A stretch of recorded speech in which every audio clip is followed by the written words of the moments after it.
I mean, my father was effectively a refugee to this country. I'm very cognizant of making sure that our country remains an open and welcoming country to people who have been displaced around the world, but we need to have a process in place for obvious reasons.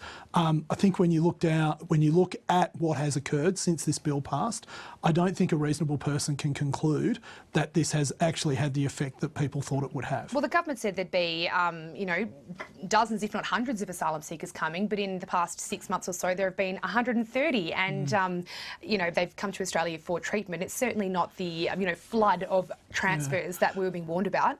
And I appreciate that, but I think our primary worry was twofold. The first, that it would send a signal to the people who trade in human misery, otherwise known as people smugglers, that would give them a marketing benefit that they could use in other countries to encourage people to start getting back on boats. So that was one thing that we were very cognizant of, stopping that signal to open that market again.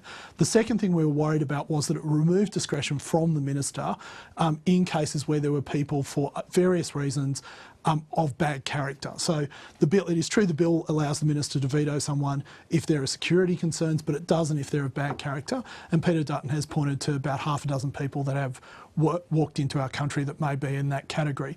They're the two things that we were primarily worried about. We believe that's how it's playing out at